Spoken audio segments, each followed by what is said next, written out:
हर हर महादेव दोस्तों, मैं कल्याण भगत स्वागत करता हूं आपका अंबे कल्याण चैनल पर। दोस्तों, जब भी कोई व्यक्ति साधना करता है तो उसके पास ये 4 शक्तियां जरूर आती है और अगर उस व्यक्ति ने इन 4 शक्तियों को पहचान लिया तो उसकी साधना पूर्ण हो जाती है और उसे शक्ति प्राप्त हो जाती है। दोस्तों, अधिकतर लोगों को पता ही नहीं होता कि कौन सी वो 4 शक्तियां हैं जो हमारी साधना में विघ्न पैदा करती है। इस दौरान कई लोग भ्रम में पड़ जाते हैं कि हमारी परीक्षा चल रही है और कई लोग इस भ्रम में आ जाते हैं कि कोई नकारात्मक शक्ति उनके पास आती है और वो देवीय शक्तियां समझकर उसे पूजना शुरू कर देते हैं। तो इन चीजों को समझना बहुत जरूरी है। दोस्तों, साधना काल में शक्तियां आपके पास आनी शुरू हो जाती है, पर एक शक्ति ऐसी होती है जो 2-3 दिन बाद ही आपके पास आनी शुरू हो जाती है और अपना प्रभाव दिखाना शुरू कर देती है। अगर आपने उस शक्ति को पहचान लिया तो आप ये जान पाएंगे कि अब आपको क्या करना है, और अगर नहीं पहचानते तो फिर आपकी साधना खंडित भी हो सकती है और उसका फल आपको नहीं मिलेगा। उसकी सिद्धि जो आपको मिलनी चाहिए वो आपको नहीं मिलेगी। तो साधना के समय कौन सी वो 4 शक्तियां हैं जो आपके पास आती है? तो वीडियो को ध्यान से सुनना ताकि हर एक चीज बारीकी से आपको समझ में आ सके। और अगर आप पहली बार हमारे चैनल पे हैं तो चैनल को लाइक कीजिए और सब्सक्राइब कीजिए। दोस्तों, सबसे पहली शक्ति होती है जो आपके पास आती है, जो अपना प्रभाव दिखाती है। यानी अगर आपके घर में कोई नकारात्मक शक्ति है, किसी भी व्यक्ति के शरीर में है या घर में नकारात्मक शक्ति है और आपने साधना शुरू कर दी, या आपने अखंड दीपक प्रज्वलित किया, या आपने कलश की स्थापना की और आपने मंत्र का उच्चारण शुरू कर दिया, तो 2-3 दिन के बाद ही जब साधना से आपकी ऊर्जा का स्तर बढ़ने लगेगा तो आपके घर में उपस्थित जो नकारात्मक शक्ति है वो पीड़ित होनी शुरू हो जाएगी, क्योंकि आपकी साधना से आपके घर में एक सकारात्मक ऊर्जा का वास होना शुरू हो जाता है।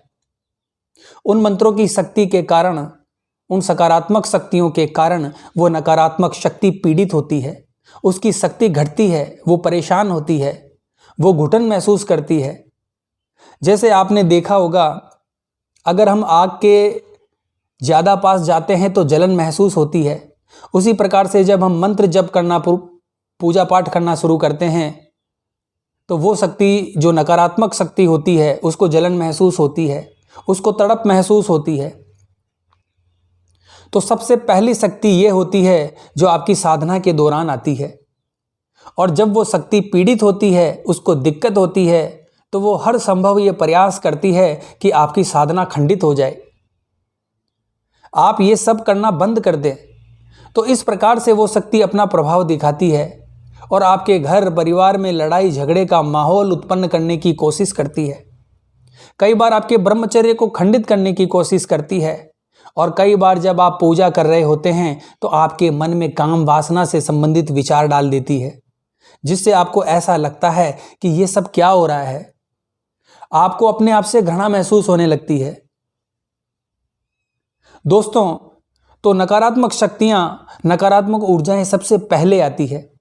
उस समय पर आपको यह समझना होगा कि जब आप पूजा पाठ नहीं करते थे, आपने साधना नहीं उठाई थी, तब तो आपके साथ ये चीज नहीं हो रही थी, अब एकदम से क्यों हो गई।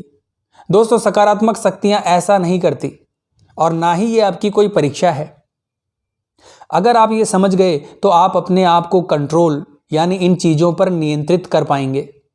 आप यही सोचेंगे कि ये शक्तियां चाहे कुछ भी करे, मैं अपनी साधना को नहीं छोड़ूंगा। दूसरी शक्ति जो आपके पास आती है वो होती है आपके पितरों की शक्ति। जब आप साधना करते हैं, अगर आपके पितृ रुष्ट हैं या आपसे प्रसन्न हैं, तब भी पितरों की शक्ति आपके पास आएगी। अगर वो रुष्ट है तो वो आपको रोते हुए या गुस्से में इस प्रकार से सपने में दिखाई देगी, या आपको ध्यान की अवस्था में भी दिखाई दे सकती है, और वो कभी भी आपकी साधना को पूर्ण नहीं होने देंगे। दिव्य शक्तियां अगर आएगी भी तो वो वापस चली जाएगी। जब भी दिव्य शक्तियां जिनकी आप उपासना कर रहे हैं, जिनकी आप साधना कर रहे हैं, जैसे वो दरवाजे पर आएगी तो आपके पितृ खड़े हो जाएंगे और शक्तियों को अंदर ही नहीं आने देंगे। वो यही कहेंगे कि ये घर वालों को तो मानता नहीं है, तो हम बाहर वाले को हमारे घर में कैसे जाने दें। तो वो शक्तियां वापस चली जाती है। तो इसीलिए मैं हमेशा कहता हूं कि अगर आप साधना करना चाहते हैं तो सबसे पहले अपने पितरों को मनाकर चलें। ये बहुत जरूरी होता है। इसके लिए अमावस्या निकालना, पितरों की पूजा पाठ करना, उन्हें गंगा जी ले जाना, पितृपक्ष में श्राद्ध और तर्पण करना, इस प्रकार के कार्य हमें करने पड़ते हैं। और अगर वो प्रसन्न हैं तो प्रसन्न चित्त अवस्था में आपको दिखेंगे स्वप्न के माध्यम से, और वो आशीर्वाद भी आपको देंगे। दोस्तों, तीसरी शक्ति होती है, वो होती है आपकी कुलदेवी और कुलदेवता की शक्ति। अगर आप उन्हें भूल चुके हैं, कुलदेवी कुलदेवता को भूल चुके हैं, तो वो आपको सपने में दिखाई देंगे। और सेम यही कंडीशन जो पितरों के साथ है वो इनके साथ होगी। और जो शक्ति आ रही होती है आपके इष्ट की, उस शक्ति को ये वापस भेज देंगे, क्योंकि वो आपके घर वालों की बात नहीं मानेगी। तो कुलदेवी और कुलदेवता को भी साथ रखना बहुत जरूरी होता है। इसके लिए आपके जो भी कुलदेवी कुलदेवता हैं, उनका जो मेन स्थान होता है, पाठ स्थान होता है, उस स्थान पर साल 2 साल में एक बार आपको हमेशा जाना चाहिए। आपके परिवार को भी जाना चाहिए, ताकि वो आपसे और आपके परिवार से हमेशा प्रसन्न रहें। वो प्रसन्न रहेंगे तभी वो आपके इष्ट को आपके घर में प्रवेश करने देंगे। और दोस्तों, चौथी शक्ति होती है, जब ये शक्तियां आ जाती है तो चौथी शक्ति आती है। यानी आप जिनकी उपासना कर रहे हैं उनके गण आते हैं, सेवक आते हैं, उनके दूत आते हैं आपके पास, और फिर वो लेते हैं आपकी परीक्षा। इस दौरान कई बार आपको ऐसा होगा कि कमर में दर्द हो रहा है, कई बार आपका मंत्र जप करने का मन नहीं करेगा, कई बार आपकी तबीयत खराब रहने लगेगी, कई बार ऐसा होगा कि आपकी पूजा की जो सामग्री है वो खत्म हो जाएगी अंतिम वक्त में। जैसे घी खत्म हो जाएगा, धूप बत्ती खत्म हो जाएगी। तो ये चीजें आपके साथ चलती रहती है परीक्षा के दौरान। तो जब उनके गण आते हैं और आपकी परीक्षा लेते हैं और आप पास हो जाते हैं, तब वो महाशक्ति आती है, उनकी ऊर्जा आती है। वो शक्ति जिनकी आप उपासना कर रहे हैं, और वो शक्ति आपको आकर आशीर्वाद प्रदान करती है, अपनी ऊर्जा प्रदान करती है। इसीलिए बहुत जरूरी है इन चारों शक्तियों को ध्यान में रखना, इनके प्रभाव को ध्यान में रखना।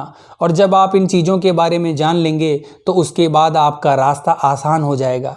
आपको पता चल जाएगा कि कोई शक्ति जो आ रही है वो शक्ति सकारात्मक है या फिर नकारात्मक है, वो शक्ति किस प्रकार की है। तो मुझे आशा है दोस्तों, आज की ये जानकारी आपके लिए उपयोगी साबित होगी। तो हर हर महादेव बोलना पड़ेगा दोस्तों। मिलते हैं अगली वीडियो के माध्यम से। जय मां अम्बे, जय श्री कल्याण।